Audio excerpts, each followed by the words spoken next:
వచ్చిన సహోదర సహోదరులందరికీ మరోసారి మన ప్రభు అయిన యేసుక్రీస్తు నామములో వందనాలు. వాక్యాన్ని చదువుకుందాం. 91వ కీర్తన మనం నేర్చుకుంటున్నాము. 91వ కీర్తన మనం చదువుకుందాము. వాక్యాన్ని చదువుకోబోయే ముందు ఒక మాట గుర్తుపెట్టుకోండి. వాక్యాన్ని జాగ్రత్తగా వినండి, వాక్యం అర్థమవుతుంది.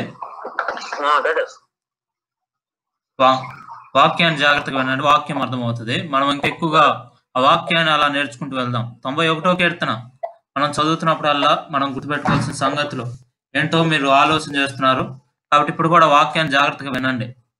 ఎందుకు ఈ మాట చెప్తున్నారంటే కొంతమంది వాక్యాన్ని వినలేకపోతున్నారు. వాక్యాన్ని వినకపోతే ఏమవుతుందో రాయబడింది లేఖనాల్లోనే. ఏమని చెప్పబడింది అంటే, వినుట వలన విశ్వాసం కలుగుతుంది. కాబట్టి వినకపోవడం వల్ల అవిశ్వాసాలు, భయాలు మన జీవితాల్లో ఎక్కువ అవుతాయి. సరైన విధానం ఉండదు. కాబట్టి ఇప్పటి నుండి వాక్యాన్ని వినడం నేర్చుకోండి. వాక్యాన్ని కుటుంబంగా కూర్చొని వినడం ద్వారా ప్రయోజనం కలుగుతుంది.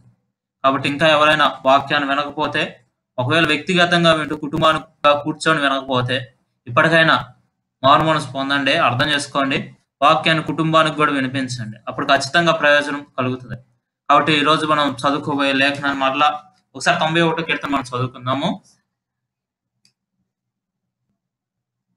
91వ కీర్తన చదువుతున్నాను. మహోన్నతుని చాటును నివసించువాడే, సర్వశక్తుని నీడను విశ్రమించువాడు. ఆయనే నాకు ఆశ్రయము, నా కోట, నేను నమ్ముకొను నా దేవుడని నేను యెహోవాను గురించి చెప్పుచున్నాను. వేటగాని ఉరిలో నుండి ఆయన నిన్ను విడిపించును, నాశనకరమైన తెగులు రాకుండా నిన్ను రక్షించును. ఆయన తన రెక్కలతో నిన్ను కప్పును, ఆయన రెక్కల క్రింద నీకు ఆశ్రయం కలుగును. ఆయన సత్యము కేడెమును డాలునై ఉన్నది. రాత్రి వేళ కలుగు భయమునకైనను, పగటి వేళ ఎగురు బాణమునకైనను, చీకట్లో సంచరించు తెగులకైనను, మధ్యాహ్నమందు పాడు చేయు రోగములకైనను నీవు భయపడకుందువు. నీ ప్రక్కను 1000 మంది పడినను, నీ కుడి ప్రక్కను 10,000 మంది కూలినను అపాయము నీ వద్దకు రాదు. నీవు కనులారా చూచుచుండగా భక్తిహీనులకు ప్రతిఫలం కలుగును. యెహోవా నీవే నా ఆశ్రయము అని నీవు మహోన్నతుడైన దేవుని నీకు నివాస స్థలంగా చేసుకుని ఉన్నావు. నీకు అపాయం ఏమీ రాదు, ఏ తెగులను నీ గుడారం సమీపించదు.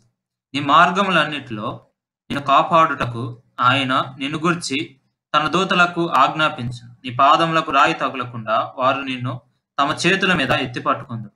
నీవు సింహములను, నాగుపాములను త్రొక్కెదవు, కొదమ సింహములను, భుజంగములను అణగద్రొక్కెదవు. అతడు నన్ను ప్రేమించుచున్నాడు గనుక నేను అతన్ని తప్పించేదను. అతడు నా నామమును ఎరిగినవాడు గనుక నేను అతన్ని గణపరిచేదను. అతడు నాకు మొర్రపెట్టగా నేను అతనికి ఉత్తరం ఇచ్చేదను. శ్రమలో నేను అతనికి తోడై ఉండేదను. అతన్ని విడిపించి అతను గొప్ప చేసేదను. దీర్ఘాయువు చేత అతను తృప్తిపరచేదను. నా రక్షణ అతనికి చూపించేదను. చిన్న మాట ప్రార్థన చేద్దాం. పరిశుద్ధమైన తండ్రి, కృపా కనికరం కలిగిన దేవా, మరోసారి స్తోత్రాలు. మీ ప్రియకుమారుడు మా రక్షకుడైన యేసుక్రీస్తు ప్రభు ద్వారా మమ్మల్ని రక్షించారు, మీ కాపుదలలో ఉంచారు. దేవా, మీ యొక్క కాపుదలను అర్థం చేసుకొని మీ యొక్క విశ్రాంతి నిలిచి ఉండగా ఆ విశ్రాంతిలో ప్రవేశించే భాగ్యం ప్రతి ఒక్కరికి అనుగ్రహించండి. వాక్యాన్ని వింటున్న వారు, మీ అందు విశ్వాసం ఉంచిన వారు దేవా, ఇంకా ఎంతో మంది ఈ వాక్యాన్ని వినలేకపోతున్నారు. వారి విషయమై ప్రార్థన చేస్తున్న సహాయం చేయండి. వింటున్న వారు శ్రద్ధగా వినగలిగేట్లు, విన్న వాక్యం అందు విశ్వాసం ఉంచగలిగేట్లు, విన్న వాక్యం విడిచిపెట్టి కొట్టుకోకుండా ఉండేట్లు మీరే సహాయం చేయమని, మీరే మా అందరితో మాట్లాడండి. లేఖనాల నుండి మీరే మాకు సంగతులను తెలియజేయమని, కేవలం దేవా మీరు మాత్రమే కనపరుచుకొని, మిమ్మల్ని మాత్రమే కనపరుచుకొని, మీ లేఖనాల్లో ఉన్న సంగతులు అర్థమయ్యేట్లు బోధించమని, మాకు విశ్వాసాన్ని కలిగించమని మా ప్రభువు మా రక్షకుడైన యేసుక్రీస్తు పరిశుద్ధమైన నామములో ప్రార్థిస్తున్నాం తండ్రి, ఆమేన్. మనం సహోదరులను మనం 91వ కీర్తన చదువుకుంటున్నాము. 91వ కీర్తన నుండి మనం నేర్చుకుంటున్నాం. కాబట్టి ఈరోజు మనం నేర్చుకునే సంగతి ఏంటి అని ఒకసారి ఆలోచన చేస్తే, మనం ఈరోజు 91వ కీర్తన 13వ వచనం నేర్చుకుంటున్నాం. వరుసగా మనం వచనాలన్నింటినీ ధ్యానం చేస్తున్నాము. ఈరోజు మనం డైరెక్ట్ గా 91వ కీర్తన 13వ చరణాన్ని మనం నేర్చుకుంటున్నాం. అక్కడ ఉన్న మాట ఏంటో నేను చదువుతాను, వినండి. 91వ కీర్తన 13వ చరణం. నీవు సింహములను, నాగుపాములను త్రొక్కెదవు, కొదమ సింహములను, భుజంగములను అణగద్రొక్కెదవు. కాబట్టి ఈ మాట మనకు అర్థం అవ్వాలి. ఈ మాట అర్థం అవ్వాలంటే అక్కడ రాయబడుతున్న జంతువులు ఏంటి అని ఒకసారి మనం ఆలోచన చేస్తే 2 మాటలు ఎక్కువగా కనపడతాయి. అక్కడ కొదమ సింహం లేకపోతే సింహము అనే మాట, రెండవది పాము, సర్పము, నాగుపాములు అనే మాట, సర్పము. ఈ 2 మాటలు మనం గమనించాలంటే, ఈ 2 మాటలు మనకు అర్థం అవ్వాలంటే, ఇవి క్రొత్త నిబంధనలో దేవుడు మనకి ఇచ్చిన సంగతులు ఏంటి అని మనం అర్థం చేసుకోవాలంటే, అసలు ఈ లోకం ఎలా ఉందో మనకు అర్థం అవ్వాలి. విశ్వాసి వీటిని త్రొక్కివేస్తాడు, వీటిపైన జయాన్ని పొందుకుంటాడు అనే మాట కనపడుతుంది. కానీ ఒకసారి ఈ లోకమంతా మనం అందరం చూస్తే మనందరికి తెలుసు ఈ లోకమంతా దుష్టుని యందు ఉంది, దుష్టుని యందు పడి ఉంది. కాబట్టి అందుకే అందరి మనోనేత్రాలు మూయబడినాయి. కొరింథీయులకు రాసిన మొదటి పత్రిక 4వ అధ్యాయం 4వ వచనంలో ఆ మాటే మనం గమనిస్తాం. అక్కడ రాయబడుతున్న మాట ఏంటంటే 2వ పత్రికలో ఏమని రాయబడుతుంది? యుగ సంబంధమైన దేవత అవిశ్వాసులైన వారి మనోనేత్రములకు గుడ్డితనం కలుగజేసాను అనే మాట గమనించండి. కాబట్టి గుడ్డితనము అనేది లోకానికి కలిగింది. కాబట్టి వారు ఎంతగా దేవుని కార్యాలు జరుగుతాం చూసినా కానీ, అది నిజము కాని సంగతులని అపవాది చేస్తున్న కార్యాలు చూసినా కానీ వారు విశ్వాసం ఉంచలేకపోతున్నారు, దేవుని నమ్మలేకపోతున్నారు. ఎందుకంటే ఒకే మాటలో గుర్తుపెట్టుకోండి, జరుగుతున్న సంగతి ఏంటంటే వాళ్ళ మనోనేత్రాలు గుడ్డితనం కలిగిపోయింది, వారి మనోనేత్రాలకు గుడ్డితనం కలిగింది. కాబట్టి ఈ మాట అలా గుర్తుపెట్టుకోండి. కానీ ఇంకొక మాట గమనించండి, గుడ్డితనము అవిశ్వాసులైన వారికి కలిగింది అంటే యేసు ప్రభు నమ్మిన వారికి గుడ్డితనంలోనే ఉన్నారు, లోకంలోనే ఉన్నారు. కానీ నమ్మిన వారు ఎలా ఉన్నారు? నమ్మిన వారు కూడా చాలా మంది దేనికి భయపడుతున్నారు? ఒక మాట చదువుతున్నాను చూడండి. పేతురు రాసిన మొదటి పత్రిక 5వ అధ్యాయం 8వ వచనంలో రాయబడింది. వాడు ఏం చేస్తున్నాడు? అపవాది ఏం చేస్తున్నాడు? ఈ లోకంలో విశ్వాసుల పట్ల ఏం చేయాలని కోరుకుంటున్నాడు వాడు? ఇక్కడ రాయబడుతుంది. పేతురు మొదటి పత్రిక 5వ అధ్యాయం 8వ వచనంలో రాయబడింది. మీ విరోధి అయిన అపవాది గర్జించు సింహం వలె ఎవరిని మృంగుదునా అని వెతుకుతున్నాడు. మొదటి నుంచి చదివితే, నిబ్బరమైన బుద్ధి గలవారే మెలకువగా ఉండుడి. విశ్వాసులు చెప్తున్న సంగతి ఇదే, మెలకువగా ఉండాలి, నిబ్బరమైన బుద్ధి కలిగి. ఎందుకు? మీ విరోధి అయిన అపవాది గర్జించు సింహం వలె ఎవరిని మృంగుదునా అని వెతుకుచూ తిరుగుతున్నాడు. కాబట్టి అతడు వెతుకుతున్నాడు. వాడు దేని వెతుకుతున్నాడు? వాడు ఇలానే తిరుగుతున్నాడు. ఎందుకు తెలుసా? గర్జించు సింహం వలె తిరుగుతున్నాడు, ఎవరిని మృంగేద్దామా అన్నట్లు. కాబట్టి మనం ఈ మాటలు గమనిస్తున్నప్పుడు మనకు ధైర్యం కలిగించే వచనం ఏంటంటే, ఈ వచనాలన్నింటిని మనం చూస్తున్నప్పుడు ఆ వచనం దగ్గర ఆగిపోకండి. అపవాది అలానే తిరుగుతూ ఉంటాడు గర్జిస్తూ, మనకి నెమ్మది లేకుండా చేయాలని చెప్పి, మన జీవితాల్లో ధైర్యం కోల్పోయేట్లు చేయాలని చెప్పి సింహ గర్జన విని భయపడాలనుకుంటాడు వాడు. కానీ ప్రభు మనకి ఇస్తున్న వాగ్దానం ఏంటి? ఆయన మనకి ఇస్తున్న ధైర్యం ఏంటి? ఒకసారి మీరు యోహాను మొదటి పత్రిక 4వ అధ్యాయం 4వ వచనం చదవండి, మీకు అర్థమైంది. అక్కడ రాయబడుతున్న మాట ఏంటంటే, యోహాను మొదటి పత్రిక 4వ అధ్యాయం 4వ వచనంలో రాయబడిన మాట చదువుతున్నాను. చిన్న పిల్లలారా, మీరు దేవుని సంబంధులు, మీలో ఉన్నవాడు లోకంలో ఉన్నవాని కంటే గొప్పవాడు. జాగ్రత్తగా వినండి. మీలో ఉన్నవాడు లోకంలో ఉన్నవాడి కంటే గొప్పవాడు. లోకము దుష్టుని యందు ఉంది, లోకంలో ఉన్నవాడు దుష్టుడు. కానీ లోకంలో ఉన్నవాని కంటే శక్తివంతుడు ఎవడంటే మనలో ఉన్నవాడు. లోకంలో ఉన్నవాని కంటే గొప్పవాడు మనలో ఉన్నవాడు. కాబట్టి ఆ మాట గుర్తుపెట్టుకోండి. యేసు ప్రభువుని నమ్మిన వారు, దేవుని సంబంధులుగా ఉన్న మనము నమ్మవలసింది ఏంటంటే, మీలో ఉన్నవాడు అంటే మనలో ఉన్నవాడు లోకంలో ఉన్నవాడి కంటే గొప్పవాడు గనుక మీరు వారిని జయించి ఉన్నారు. కాబట్టి వాని దూతలను కానీ వారందరినీ మనం జయించామనే మాట కనపడుతుంది. కాబట్టి ఈరోజు మనం నేర్చుకునే సంగతి అదే, ఆ అపవాది మీద జయము అనే సంగతిని మనం ఈరోజు నేర్చుకోబోతున్నాం. ఈ 13వ వచనం మనం చదివినప్పుడు 91వ కీర్తన 13వ వచనంలో అపవాదికి పోలికగా ఉన్న 2 మాటలు ఇక్కడ కనపడుతున్నాయి. ఒకటి సింహము, రెండవది సర్పము. ఈ 2 మాటలు ఈ 91వ కీర్తన 13వ చరణం ముఖ్య ఉద్దేశం అదే. ఆ రెండింటిని ఏం చేస్తున్నాడంటే త్రొక్కివేస్తున్నాడు. విశ్వాస అయిన వాడు ఆ రెండింటి పైన విజయాన్ని పొందుకుంటున్నాడు. అదే మాట రాయబడింది 91వ కీర్తన 13వ చరణం.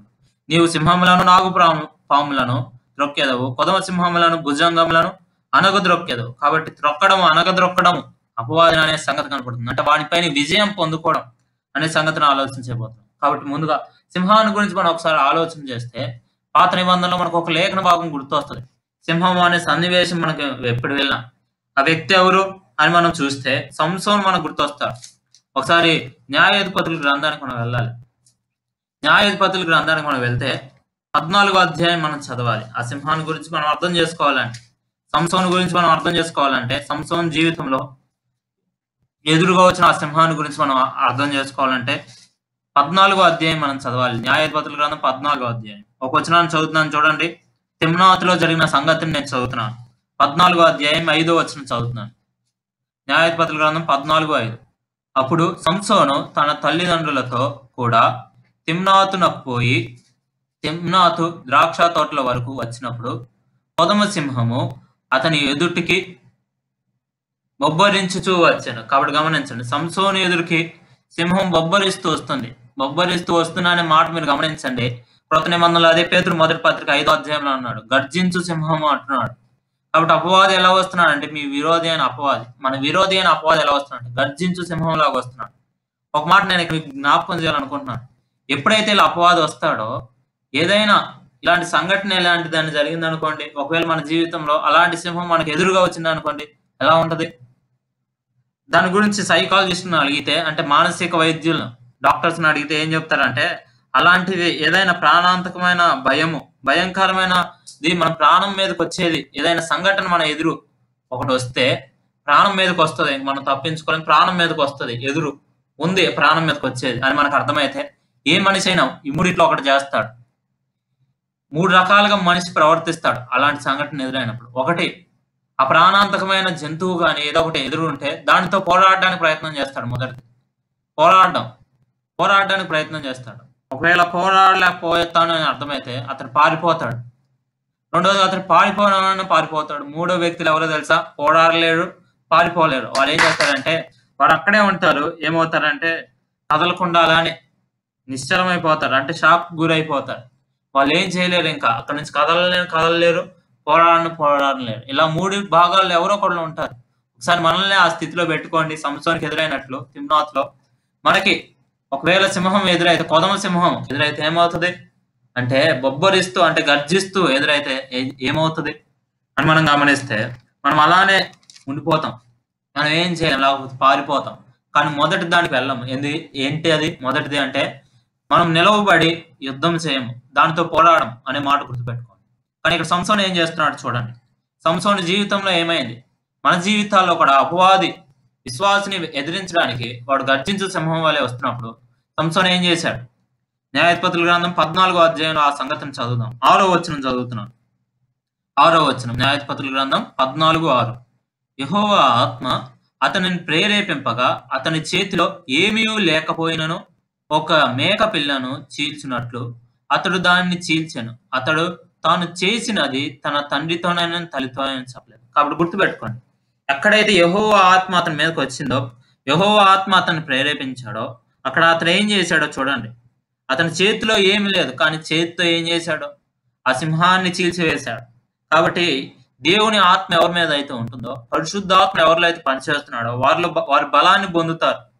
కాబట్టి ఎలాంటి వాటినైనా చీల్చివేయగలుగుతారు. కాబట్టి ఈ మాటను గుర్తుపెట్టుకోండి, ఆలోచన చేయండి. చాలాసార్లు అపవాది మన జీవితాల్లో ఎదురవుతున్నప్పుడు మనం నేర్చుకోలేకపోతున్న సంగతి ఇదే, మనం అర్థం చేసుకోలేకపోతున్న సంగతి ఇదే. కాబట్టి దేవుని ఆత్మను మనం ఏం చేస్తున్నామంటే, చాలాసార్లు ఆత్మానుసారంగా నడుచుకోకుండా మనం భయాల్లోనికి వెళ్ళిపోతున్నాం. శరీరాన్ని బట్టి భయాల్లోకి వెళ్తున్నాం. కానీ ఇక్కడ ప్రభువు నేర్పిస్తున్న పాఠం అదే. ఏమంటున్నాడంటే, బలం పొందాలంటే మనము ఆత్మానుసారంగా, మన జీవితంలో పరిశుద్ధాత్ముడు ఉన్నాడు అనే సంగతిని మర్చిపోమాకండి. మనకు విజయాన్ని అనుగ్రహించడానికి మనలో ఆయన నివసిస్తున్నాడు అనే మాటను మర్చిపోకూడదు. సరే, మనం అక్కడ కూడా ఆగట్లేదు, మనం ఆ సంగతిని ఆలోచన చేద్దాము.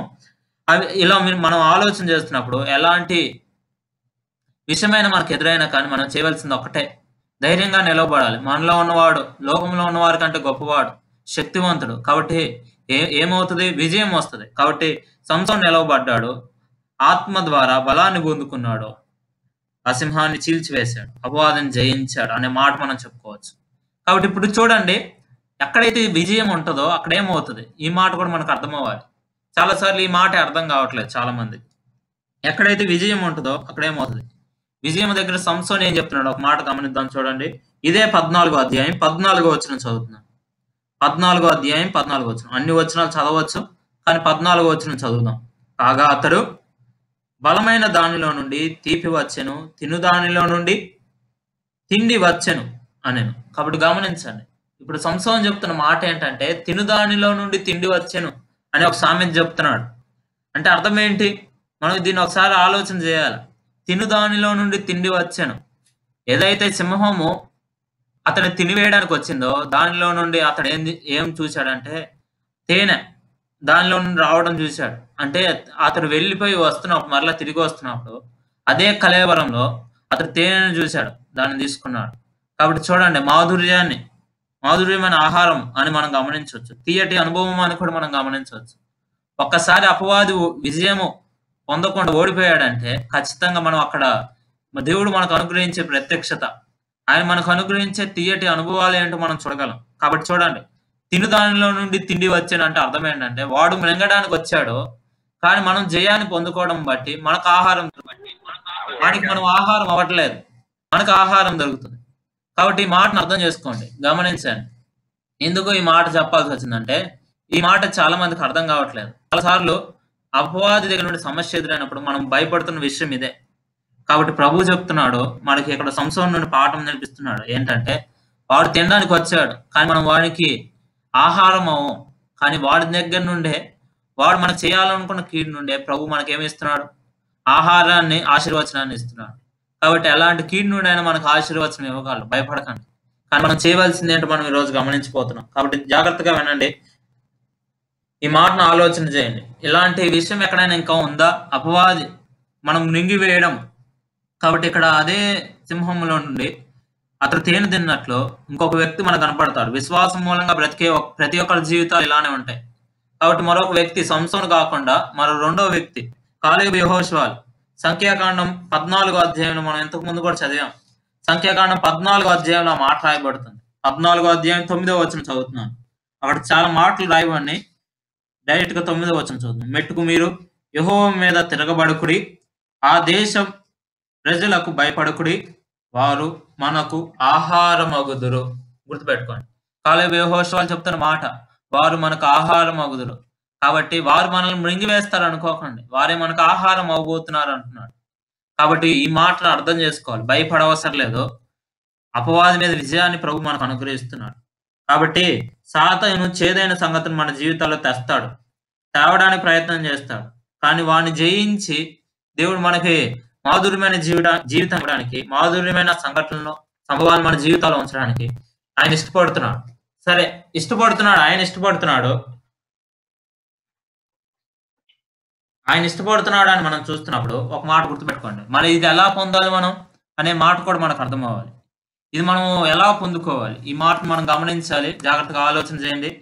ఒకసారి మనం జాగ్రత్తగా వింటే, గమనిస్తే మనం ఇది ఎలా పొందుకోవాలి, ఇది మనము కొత్త నిబంధనలో రాయబడిన విషయాలు మనకు అర్థం అవ్వాలంటే దీని ఒక గేమ్ తో పోల్చాలి. ఆట, జీవితం అనేది ఒక ఆటతో మనం గమనిస్తే, ఏ ఆటగాడైనా ఏ ఆటలో అయినా ముందుగా ఏం చేయాలనుకుంటాడంటే ఆటలో ఓడిపోకుండా అంటే మనం ఇలా చెప్పుకోవచ్చు, అవుట్ అవ్వకుండా నిలవబడాలి అని కోరుకుంటాడు. దాన్ని డిఫెన్స్ అంటారు.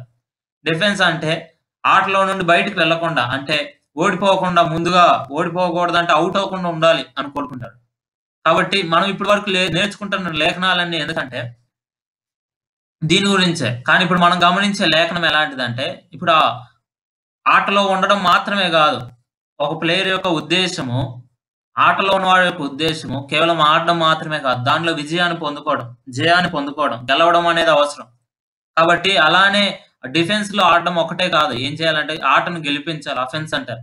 కాబట్టి గుర్తుపెట్టుకోండి, మనం ఎప్పుడైనా దేవుని దగ్గర మనం జీవిస్తున్నప్పుడు, ఈ క్రైస్తవ జీవితాన్ని జీవిస్తున్నప్పుడు మనం నమ్మవలసిన 2 మాటలు మనకు అవసరమే. ఒకటి డిఫెన్స్, రెండోది అఫెన్స్ అంటారు. డిఫెన్స్ అంటే అర్థం ఏంటంటే నిలవబడి ఉండడం అనేది అవసరం. నిలవబడి ఉండడం అంటే అర్థం ఏంటంటే మనం ఇప్పటిదాకా 91వ కీర్తన మొత్తం నేర్చుకున్న సంగతులు అదే. ఇప్పటి వరకు మనం నేర్చుకున్న సంగతులన్నీ నిలవబడడానికి ఉపయోగపడతాయి. ఇప్పటి వరకు మనం జీవించి ఉంచడానికి, మనం బ్రతకడానికి ప్రభు మనకి ఇచ్చినవి. మహోన్నతుని చాటును నివసిస్తున్నాం. మహోన్నతుని చాటును ఉండడం అంటే ఏంటి? మనం జీవించడానికి, మనం నిలవబడడానికి ఉపయోగపడుతుంది. సర్వశక్తిని నీడను విశ్రమించడం అనే మాట, ఆయన మన కోటగా ఉండడాన్ని బట్టి ఆశ్రయంగా ఉండడము. కాబట్టి ఆయన మన రెక్కలతో కప్పాడు, మనల్ని కాపాడుతున్నాడు. కాబట్టి మనం ఈ ఆటలో నుండి బయటకు వెళ్లకుండా మనల్ని కాపాడుతున్నాడు. ఈ జీవితంలో నుండి బయటకు వెళ్లకుండా, అంటే మనం జీవితాల్లో మరణం అనే అనుభవం రాకుండా మనల్ని కాపాడుతున్నాడు. ఆయన రెక్కలతో కప్పాడు, దేవదూతల కాపుదల మనకుంది. కాబట్టి దీన్ని జాగ్రత్తగా ఆలోచన చేయండి, అర్థం చేసుకోండి. ప్రభు మనకు నేర్పించే ఒక ముఖ్యమైన పాఠం ఇక్కడ ఏంటి అని మనం గమనిస్తే, ఇవన్నీ చెప్తూ ఇప్పుడు 13వ వచనాన్ని చెప్పాడు. ఇప్పటి వరకు ఏమంటున్నాడు అంటే కాపాడుతున్నాడు, దేవదూతల కాపుదల ఉందన్నాడు. మొదటి వచనంలో మహోన్నతుని చాటు నుండి చివరి వరకు దేవదూతల కాపుదల వరకు మనం గమనించాం, 12వ వచనం. ఇప్పుడు 13వ వచనం అలా లేదు. ఏమంటున్నా అంటే, నీవు సింహములను నాగుపాములను త్రొక్కెదవు, కొదమ సింహములను భుజంగములను అనగద్రొక్కెదవు. కాబట్టి ఇప్పుడు పోరాడతాం అంటున్నాడు. గుర్తుపెట్టుకోండి, ఒకటి, ఇప్పటి వరకు మనం నిలిచి ఉన్నాము, ఇప్పుడు పోరాడవలసిన అవసరం వచ్చింది. ఇదే మనం అర్థం చేసుకోవాలి. కాబట్టి ఈ మాటని మనం నేర్చుకోవాలి. ఎందుకు ఈ మాట చెప్తున్నానంటే, ప్రభువు కూడా ఈ పోరాడేటప్పుడు మనకు జయాన్ని ఇవ్వడానికి యేసుక్రీస్తు ఇష్టపడుతున్నాడు. ఈ మాట మనకు అర్థమవ్వాలి. ఎందుకు ఈ మాట చెప్తున్నానంటే, మనము ఎఫెసీ పత్రిక 6వ అధ్యాయాన్ని మనం జాగ్రత్తగా చదివితే, అక్కడ కూడా దేవుడు సర్వాంగ కవచాన్ని ఇచ్చాడు. ఆ సర్వాంగ కవచంలో కూడా ఒక పాఠాన్ని చెప్పాడు. ఒకసారి ఎఫెసీ పత్రిక 6వ అధ్యాయం మీరు చదవండి. అక్కడ రాయబడుతున్న సంగతులు ఏంటో మీరు జాగ్రత్తగా గమనించండి, మీకు అర్థమవుతుంది. అక్కడ రాయబడుతున్న సంగతులు ఏంటంటే 14వ వచనం నుండి మీరు గమనిస్తే, నడుమునకు సత్యమును దట్టి ఇచ్చాడు. తర్వాత నీతి అను మైమరువు ఇచ్చాడు. పాదములకు సమాధానం సువార్త వలన సిద్ధ మనసును జోడును మనకి ఇచ్చాడు. తర్వాత ఇవన్నీ కాక విశ్వాసమును డాల్ అంటే మనకు తెలుసు, విశ్వాసం అనే డాల్ ఇచ్చాడు. తర్వాత అక్కడే రాయబడుతుంది, దుష్టుని బాణములు అన్నిటిని ఆర్పుటకు శక్తివంతులగదు. తర్వాత మరియు రక్షణ అను శిరస్త్రానము ఇచ్చాడు. తర్వాత రాయబడుతున్న మాట, దేవుని వాక్యమును ఆత్మ ఖడ్గము ధరింపజేసుకోండి. కాబట్టి ఈ మాట గుర్తుపెట్టుకోండి. విశ్వాసం అనే డాల్ ఉంది మనకి. ఇంకా మీరు అక్కడే గమనించండి, రక్షణ అను శిరస్త్రానం ఉంది. కానీ ఈ రెండు ఎందుకంటే తెలుసా, డిఫెన్స్ కోసం, అంటే మనల్ని మనం కాపాడుకోవడం కోసం. కానీ ఇప్పుడు డిఫెన్స్ కాదు మనం చేయాల్సింది. డిఫెన్స్ తో తర్వాత మనం కాపాడబడుతున్నాం దేవుని ద్వారా అని మనకు అర్థమైన తర్వాత మనం ఏం చేయాలంటే యుద్ధం చేయడం మొదలు పెట్టాలి. కాబట్టి దేవుడు మనకి ఇస్తున్న యుద్ధం చేయడానికి ఒకే ఒక ఆయుధం ఇక్కడ ఉంది. అదేంటో చూడండి, ఆత్మ ఖడ్గము అంటున్నాడు. కాబట్టి గుర్తుపెట్టుకోండి, ఇప్పుడు వరకు మన విశ్వాసం మనల్ని కాపాడుతుంది. విశ్వాసం అనే డాలు మనల్ని కాపాడుతుంది. రక్షణ అనే శిరస్త్రాన్ని మన పరలోకానికి వెళ్ళడానికి, మన రక్షణ పోదని మన ఆలోచన మనం కాపాడుతుంది. మన ఆలోచన దెబ్బతినకుండా ప్రభు కాపాడుతున్నాడు. కానీ ఇప్పుడు మనకి ఇస్తున్న ఒక ఖడ్గం ఉంది, ఆత్మ ఖడ్గము. ఏంటి ఆత్మ ఖడ్గం? అక్కడే రాయబడింది, దేవుని వాక్యమును ఆత్మ ఖడ్గం ఇస్తున్నాడు. కాబట్టి అపవాదితో యుద్ధం చేయడానికి దేవుడు ఇచ్చే ముఖ్యమైన సాధనం ఏంటో తెలుసా, ఆత్మ ఖడ్గం. దేవుని వాక్యమును ఆత్మ ఖడ్గం. సరే, ఆ వాక్యము దేవుడు మనకి ఇవ్వబోతున్నాడు కాబట్టి ఇచ్చాడు. కాబట్టి ఈ వాక్యాన్ని గురించి మనం ఆలోచన చేసే ముందు, లూకాసు వార్తలో యేసుక్రీస్తు కూడా ఈ లోక రాజ్యంలోనికి, అంధకార సంబంధమైన ఈ రాజ్యంలోనికి 70 మంది శిష్యుల్ని ఇద్దరిద్దరుగా పంపిస్తున్నాడు. ఆ మాటను గమనించండి. ఎలా పంపిస్తున్నాడు, దాన్ని ఆయన ఎలా పోల్చాడు ఒక మాట గమనిస్తే, లూకాసు వార్త 10వ అధ్యాయం 3వ వచనంలో రాయబడింది. 10వ అధ్యాయం 3వ వచనం, మీరు వెల్లుడి, ఇదిగో తోడేళ్ల మధ్యకు గొర్రె పిల్లలను పంపినట్లు నేను మిమ్మును పంపుతున్నాను. కాబట్టి తోడేళ్ల మధ్యకు గొర్రె పిల్లలను పంపినట్లు పంపుతున్నాను. తోడేళ్ల మధ్యకు గొర్రె పిల్లలు వెళ్తే ఏమవుతుంది? కానీ వీరు ఎలా ఉన్నారో తెలుసా? ఒకసారి దీన్ని మన కంటిన్యూయేషన్ చదివితేనే మీకు అర్థమవుతుంది. ఈ గొర్రె పిల్లలు ఎలాంటివి అంటే శక్తి కలిగిన గొర్రె పిల్లలు. కాబట్టి ఈ గొర్రె పిల్లల గురించి అక్కడే మనం చదువుదాం. మన ప్రభు అయిన యేసుక్రీస్తు యొక్క అధికారం ఎంత గొప్పదో మనకు అర్థం అవ్వాలంటే, తోడేళ్ల మధ్యకు గొర్రె పిల్ల ఎక్కడైతే వెళ్తుందో ఏమవుతుంది?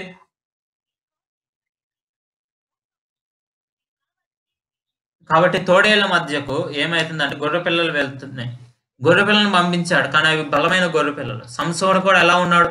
చూడడానికి మామూలుగా సామాన్యంగానే కనపడ్డాడు, కానీ కొదమ సింహాన్ని చీల్చాడు. అంటే అర్థం ఏంటి? సామాన్యమైన వ్యక్తులేమే మనం, కానీ ప్రభువు మన ద్వారా గొప్ప కార్యాలు చేయాలనుకుంటున్నాడు. ఆయన అధికారాన్ని చూపించాలనుకుంటున్నాడు. కాబట్టి అధికారము మన ప్రభు అయిన యేసుక్రీస్తు ద్వారా మన జీవితాలను అనుగ్రహించబడింది. కాబట్టి ఇది గుర్తుపెట్టుకోండి. ఎన్నికలేని మనల్ని, లోకంలో ఎన్నికలేని మనల్ని ఆయన ఎన్నుకున్నాడు. కొరింథీ మొదటి పత్రిక 1:27 మనందరికి తెలిసిన మాట. ఏమన్నాడు అక్కడ? మీరు జాగ్రత్తగా గమనిస్తే ఏమంటున్నాడంటే, ఏ జ్ఞానంలో అక్షయపడకున్నట్లు వెర్రి వారిని ఎన్నుకున్నాడు. ఇంకా మీరు అక్కడ గమనించండి, బలవంతులను సిగ్గుపరచడానికి బలహీనమైన మనల్ని ఎన్నుకున్నాడు. కాబట్టి నీచులైన వారిని ఎన్నుకున్నాడు, గనులైన వారిని సిగ్గుపరచడానికి. కాబట్టి మాటలన్నింటిని గమనిస్తే ప్రభువు మనల్ని ఎన్నుకున్నాడు అనే సంగతి అర్థమవుతుంది. కాబట్టి ఆయనే మనల్ని పంపిస్తున్నాడు. కాబట్టి ఈ గొర్రెలను తోడేళ్ల మధ్యకి పంపిస్తున్నాడు, కానీ ఈ గొర్రెలకు కాపుదల ఉంది.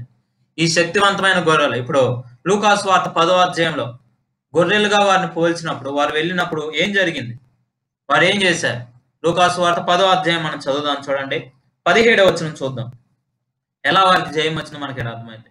10వ అధ్యాయం 17వ వచనం, ఆ 70 మంది శిష్యులు సంతోషంతో తిరిగి వచ్చి, ప్రభువా, దెయ్యములు కూడా నీ నామం వలన మాకు లోబడుచున్నవని చెప్పగా, ఆయన, ఇప్పుడు ప్రభువు చెప్తున్నాడు వినండి, సాతాను మెరుపు వలె ఆకాశం నుండి పడుట చూచి తిని. కాబట్టి చూడండి ఎలా జయం ఉంటుందో చూడండి. గొర్రెల మధ్యకు తోడేళ్లు పంపిన జయం ఎలా ఉందో చూసారా? ప్రభువు చెప్తున్న మాట ఏమంటున్నాడంటే, సాతాను మెరుపు వలె ఆకాశం నుండి పడిపోవడం చూస్తున్నాను అంటున్నాడు.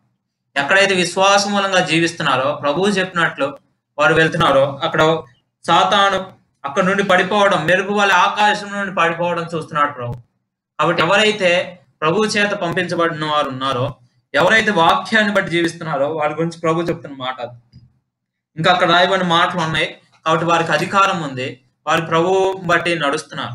కాబట్టి ఈ మాటను మనం గమనిస్తున్నప్పుడు ఇక్కడ మనం అపవాదిని గురించి 2 సంగతులు గమనిస్తున్నాం. ఒకటి వాడు సర్పము, రెండవది సింహము. కాబట్టి గర్జించు సింహం లాగా ఉంటున్నాడు. సర్పం ఏం చేస్తుంది? ఆ సర్పం ఏం చేస్తుంది అంటే ఆదికాండం 3వ అధ్యాయం మనందరికి తెలుసు. ఈ సర్పం మనల్ని మోసపరుస్తుంది.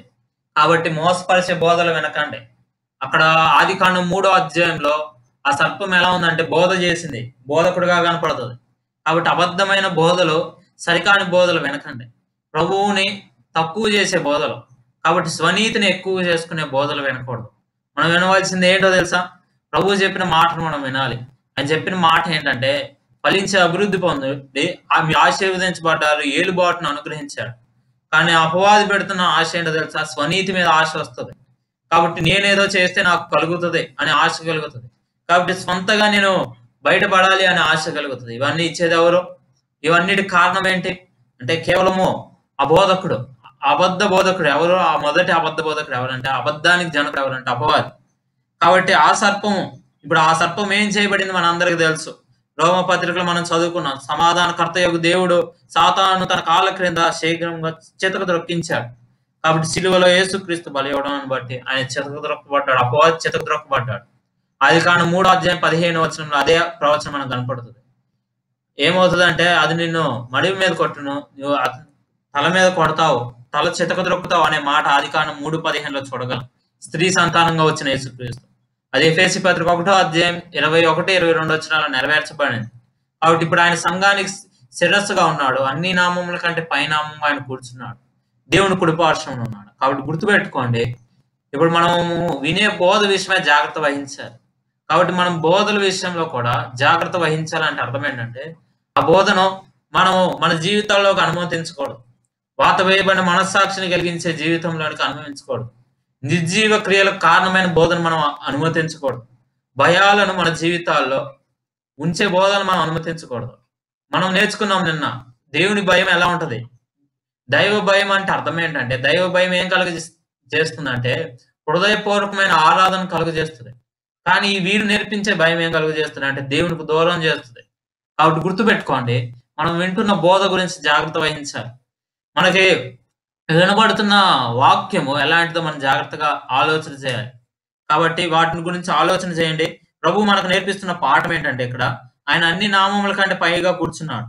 కాబట్టి ఇప్పుడు మనం ఏం చేయాలి? ఒకటే చెప్పాలి, సాతాను శీఘ్రంగా చితకద్రొక్కాలి.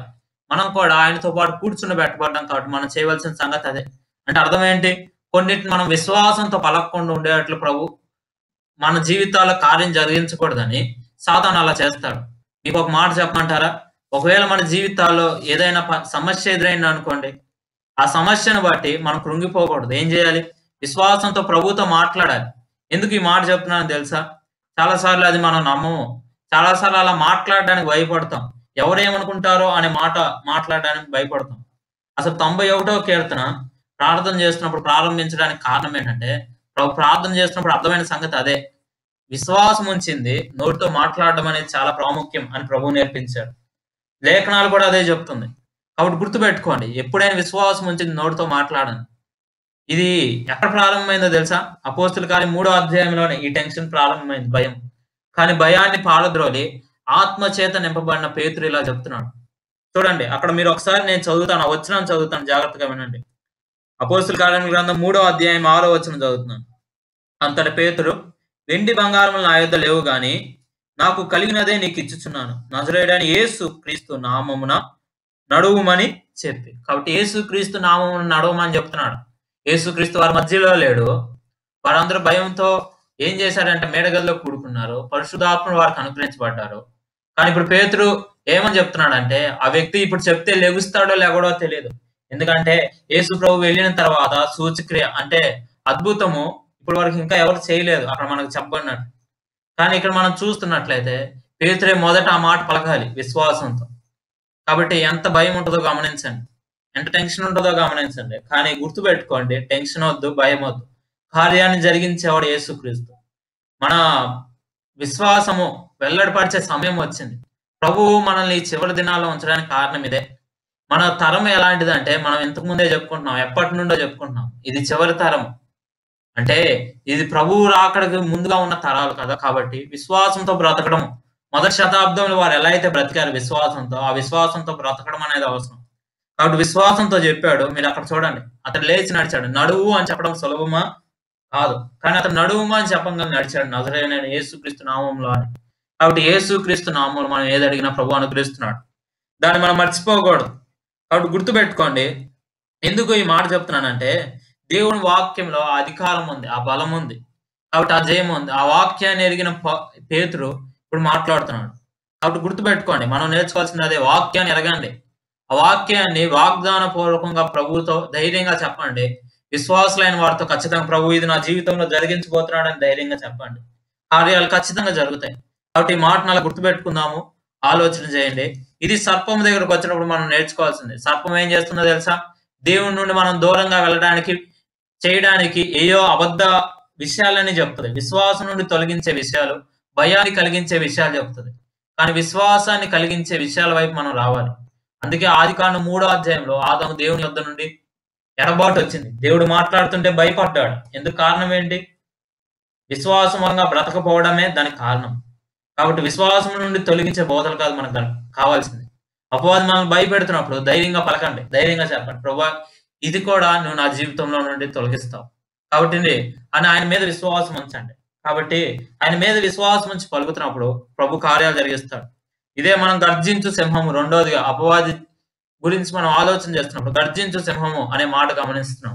పేతురు మొదటి పత్రిక 5:8లోనే ఈ మాట మనం చూస్తున్నాం. కాబట్టి ఈ సింహాన్ని గురించి మనం ఆలోచన చేయాలంటే సామెతల గ్రంథంలో ఒక మాట చదవాలి. ఈ సంగతిని మనము ఆలోచన చేసి మనం ముగించబోతున్నాం. చూడండి.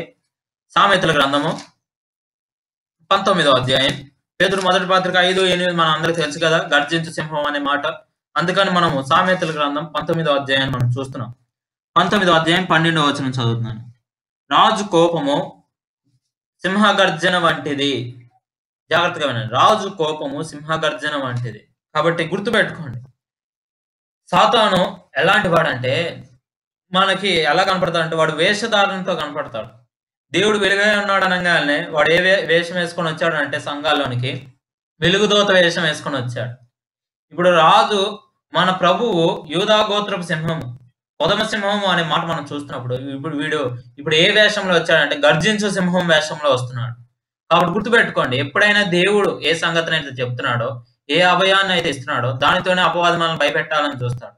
ఇక్కడ రాయబడుతున్న మాట ఏంటంటే రాజు కోపము సింహగర్జన వంటిది. అంటే అర్థం ఏంటంటే దేవుడు తీర్పు తీర్చేవాడు అనే మాటతో అపవాది వస్తున్నాడు. కాబట్టి గుర్తుపెట్టుకోండి. అపవాది మనకి పెద్ద జ్ఞాపకం చేసే మాట ఇదే. ఆ రాజు మన ప్రభువు. కానీ అపవాది ఎలా వస్తాడంటే నేనే రాజును అన్నట్లు వచ్చి దేవుడు ఎలాంటి వాడో తెలుసా?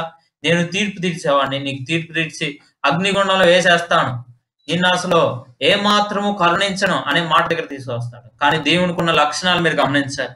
ఆయన తీర్పు తీర్చేవాడే కాదు. తీర్పు తీర్చడం అంటే ఆయన పరిశుద్ధతను బట్టి తీర్పు తీర్చేవాడు. తర్వాత తీర్పు తీర్చేవాడు పరిశుద్ధుడు మాత్రమే కాదు, ఆయన కృప కలిగిన వాడు. అందును బట్టే కదా ఆ కృప అంటే ఆయన ప్రేమ ఉంది. కాబట్టి ప్రేమ కలిగిన వాడు అంటే ఆయన కృప కలిగిన వాడు అంటే అర్థం ఏంటంటే మన మీదకి రావాల్సిన ఆ తీర్పు అంతటిని మనల్ని ప్రేమించాడు. ఎఫెసీ పత్రిక 1వ అధ్యాయం 7వ వచనం మీరు చదవండి. మహాప్రేమ. కాబట్టి జగత్తు పునాది వేయబడక ముందే ఉంచిన ప్రేమను మనల్ని ప్రేమించడాన్ని బట్టి ఆయన ఏం చేశాడు? మనల్ని కుమారులుగా చేయడానికి, రోమపత్రిక 8వ అధ్యాయంలో చెప్పబడినట్లు మనల్ని కుమారులుగా చేయడానికి, వారసులుగా చేయడానికి ఏమయ్యాడంటే పాపం ఎరుగని ఆయన మన కొరకు పాపంగా ఆయన ఆ శిలువలో అర్పించబడ్డాడు. కాబట్టి గుర్తుపెట్టుకోండి. అది మనందరికి తెలిసిన వచనమే. కాబట్టి ఆయన అర్పించబడ్డాడు. కొరింథీ పత్రిక 5:21. కాబట్టి ఆయన అర్పించబడ్డాడు. ఈ మాటను గుర్తుపెట్టుకోండి. ఇప్పుడు మన మీదకి శిక్షా విధి లేదని చెప్తున్నాను. కానీ అపవాది ఏం చేస్తాడు? దేవుడు గర్జించు సింహం వల్ల నీ వైపు చూస్తున్నాడు, నిన్ను ఎప్పుడైనా మింగివేస్తాడని చెప్తున్నాడు. మింగివేయడానికి సిద్ధంగా ఉంది అపవాది. దేవుడు మనల్ని తన రెక్కల క్రింద ఉంచడానికి ఇష్టపడుతున్నాడు. కాబట్టి దీన్ని గమనించండి, అర్థం చేసుకోండి, ఆలోచన చేయండి. కాబట్టి ఈ వాక్యాన్ని వింటున్న మీరు కూడా చాలా సార్లు ఇదే మన ఆలోచన తప్పుగా ఉంటది. కాబట్టి అపవాది మాట్లాడుతున్న మాటలేంటి, దేవుడు మాట్లాడుతున్న మాటలేంటి అర్థం చేసుకోలేకపోతున్నాడు చాలా సార్లు. కాబట్టి వెలుగుదూతగా వాడు మాట్లాడుతున్నాడు కొన్నిసార్లు. కాబట్టి ఆ వెలుగుదూత నమ్మకండి. దేవుని వాక్యాన్ని సరిగా అర్థం చేసుకోండి. ఎందుకంటే 28వ అధ్యాయంలో సామెతల గ్రంథం 1వ వచనంలో ఇలా రాయబడింది. నీతిమంతులు సింహం వలె ధైర్యముగా ఉంటారు నుందురు అనే మాట గమనించండి. కాబట్టి మనం నీతిమంతులుగా చేయబడ్డాం యేసుక్రీస్తుని బట్టి. కాబట్టి ఇప్పుడు ఆయన సింహము, ఆ సింహాన్ని బట్టి ఇప్పుడు మనము నీతిమంతులుగా చేయబడ్డాము. చేయబడిన మనము ఇప్పుడు ఏం చేస్తాడు? నీతిమంతులుగా ఉన్నవారు ఏం చేస్తారు? యాకోబు పత్రిక 5వ అధ్యాయంలో రాయబడింది. ఏం చేస్తారంటే నీతిమంతుని ప్రార్థన మనఃపూర్వకమైనదై బహు బలము గలదై ఉంటది. కాబట్టి ప్రార్థన చేస్తారు. బలం కలిగిన ప్రార్థన అంటే కార్యాలు కనబడతాయి. కాబట్టి ఆ ఎగ్జాంపుల్ కూడా మీరు చూడండి. ఏలియా గురించి చెప్పాడు. కాబట్టి మనం ఆలోచన చేస్తే కార్యాలు ఖచ్చితంగా జరుగుతాయి. ఎలా జరుగుతాయి?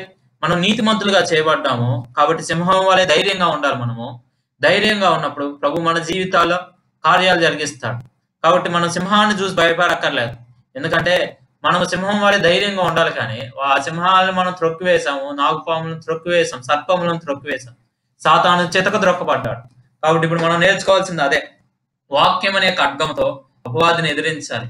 చాలా మంది విశ్వాసులు వాక్యం వినలేకపోతున్నారు. ఇప్పటి నుంచి వాక్యాన్ని విందాం. వాక్యమే మనకు ధైర్యాన్ని ఇస్తుంది. వాక్యమే మనం ప్రభు వైపు చూసేట్లా సహాయం చేస్తుంది. కాబట్టి వాక్యాన్ని విందాము. విశ్వాసి అపవాది పైన జయాన్ని పొందుకోవాలి. ఎందుకు ఈ మాట చెప్తున్నానంటే అపవాదిపై విశ్వాసి జయం పొందుకుంటే ఖచ్చితంగా అక్కడ మాధుర్యాన్ని చూడగలుగుతారు. సంసోను ఆ మాధుర్యాన్ని చూశాడు. అక్కడ ఉన్న ఆ తేనెను భుజించాడు, మాధుర్యాన్ని చూశాడు. కాబట్టి ఈ మాటను ఆలోచించండి. కాలేబు యెహోషువలు కూడా వారిద్దరు కలిసి ఒక ద్రాక్ష గెలను మోసుకొని వస్తున్నారు. వారు భుజించడానికి, మాధుర్యాన్ని అనుభవించడానికి. వారు భుజించుదము అనే మాట దగ్గర వారి విశ్వాసం కనపడుతుంది. ఆ విశ్వాసం దగ్గర మీరు గమనించండి. కారణం ఏంటో అక్కడ రాయబడుతుంది. వారే ఇద్దరు అక్కడ నుండి ద్రాక్ష గెల మోసుకొని వచ్చారని రాయబడుతుంది. కాబట్టి ఆ ద్రాక్ష గెల మోసిన వారిద్దరే. ఎవరికి విశ్వాసం లేదు. కాబట్టి గుర్తుపెట్టుకోండి, దేవుని కాపుదల మనకుంది. దేవుని వాక్యం అనే ఆత్మ ఖడ్గంతో అపవాదిని ఎదిరిద్దాము, మన జీవితాల్లో విజయాన్ని పొందుకుందాం. కాబట్టి వాక్యాన్ని దినదినం వింటున్న మనము అపవాదిపై విజయాన్ని పొందుకోవాలంటే వాటిని నోటితో విశ్వాసం ఉంచి హృదయపూర్వకంగా ఒప్పుకోవాలి. అప్పుడు ఖచ్చితంగా మనం ఆ విజయాన్ని చూస్తూ ముందుకు సాగినట్లు దేవుడు మనందరికీ తన కృపను అనుగ్రహించును గాక. ఆమేన్. పరిశుద్ధుడైన మా ప్రియ ప్రభువా, సజీవైన తండ్రి, స్తోత్రాలు దేవా, మీ పరిశుద్ధ నామాన్ని బట్టి స్తోత్రములు కృతజ్ఞతలు తండ్రి. రాత్రికాల సమయంలో కూడా మరొకసారి నేను మాటను, సమయాన్ని, భాగ్యాన్ని ధన్యతను ఆయన ఒక వెనకలేని మాకు అబాధ్యమైన మాకు మీరు మాకు కలిగేసిన ఈ గొప్ప ధన్యకరమైన భాగ్యాన్ని బట్టి మీకు స్తోత్రించలేస్తున్నాం తండ్రి. మీ పాదముల వద్ద మా తండ్రి మాకు నేర్పించే అనేకలు ఉండగా అన్ని రాష్ట్రం ద్వారా సందర్భాల్లో ఈ కాన్ఫరెన్స్ కాల్ ద్వారా వినిపిస్తున్నందుకు మీకు స్తోత్రించలేస్తున్నాం తండ్రి. మా ప్రభువారి లోక సంబంధమైన సాతాను నేను వంతరంతరాలు మన కుటుంబరాలు మా తన ధైర్యంగా వారమై నేను మీ వాక్యం చేత పెద్ద మా తన వారిని జీవిస్తూ ఈ లోకంలో నేను మీకు ఇష్టమైన జీవితం, ఆ శరీరంలో మీరు సంతోషపరిచే జీవితం, నేను మీ వల్ల మీకు జీవితం జీవించడానికి కావాల్సిన మీ కృపా సహాయం మాకు అనుగ్రహించమని బలపరచమని గురువుగారు ఆరాధన కూడా ముస్తపరచండి.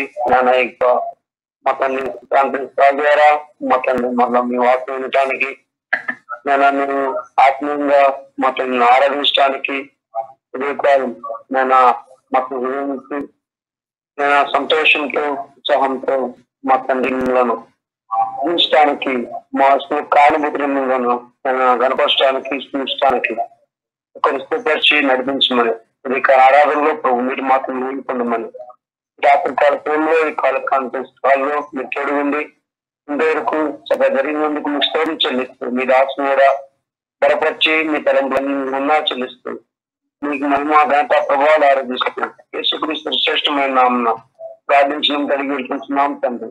ఆమేన్.